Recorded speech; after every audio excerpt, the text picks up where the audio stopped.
শুভেন্দু মুখ্যমন্ত্রী হওয়ার পরে বাংলাদেশের জামাতিদের চিড়বিড়ানি অনেক বেশি হয়ে যাচ্ছে। শুভেন্দু অধিকারীর মুখ্যমন্ত্রীর মসনদে বসার পর থেকেই একের পর এক বিস্ফোরক বার্তা দিয়ে যাচ্ছেন। অনুপ্রবেশ, আইন শৃঙ্খলা, দুর্নীতি, কোনো ইস্যুতেই ছাড় নেই।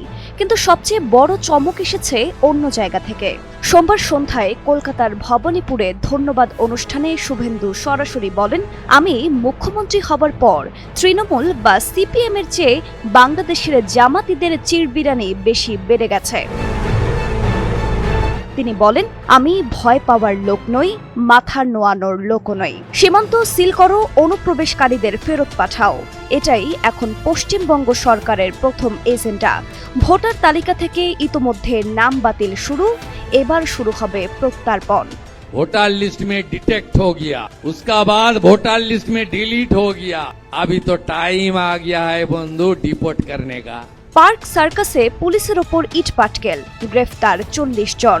আসানসোলে পুলিশ ফাঁড়িতে ভাঙচুর, শুভেন্দুর হুঁশিয়ারি, 200% ক্ষতিপূরণ আদায় করা হবে। পুলিশে হামলা, গুন্ডামি, সিন্ডিকেট রাজ, সব বন্ধ। নীতি একটাই, জিরো টলারেন্স। দ্বিতীয় ক্যাবিনেট বৈঠকেই ঐতিহাসিক সিদ্ধান্ত, ইমাম, মুয়াজ্জিম ও পুরোহিত ভাতা সম্পূর্ণ বন্ধ। সেই অর্থ এখন যাবে বিবেকানন্দ মেরিট স্কলারশিপে। হিন্দু, মুসলিম, শিখ, খ্রিস্টান সব ধর্মের মেধাবী শিক্ষার্থীদের জন্য।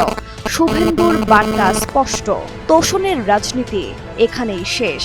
সদ্য সমাপ্ত পশ্চিমবঙ্গ বিধানসভা নির্বাচনে ভবানীপুর ও নন্দীগ্রামে জয় পাওয়া শুভেন্দু অধিকারী ভবানীপুরে তৃণমূল নেত্রী মমতাকে হারানোর প্রসঙ্গ টেনে কটাক্ষ করেন।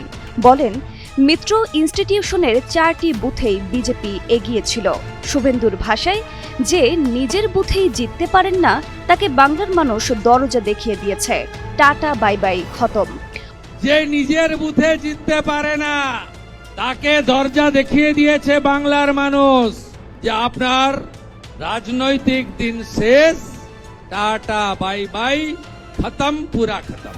অনুষ্ঠানে অভিষেক ব্যানার্জি সহ কয়েকজন তৃণমূল নেতার সম্পত্তির তদন্তরও ইঙ্গিত দেন শুভেন্দু। তার অভিযোগ, দীর্ঘদিন ধরে দুর্নীতি ও লুটপাট হয়েছে এবং ভবিষ্যতে এসবের বিরুদ্ধে আইনি ব্যবস্থা নেওয়া হবে। বলেন, দুর্নীতিবাজদের আইনি প্রক্রিয়ায় কারাগারে পাঠানো হবে। পশ্চিমবঙ্গের রাজনীতিতে এ এক নতুন অধ্যায়ের শুরু।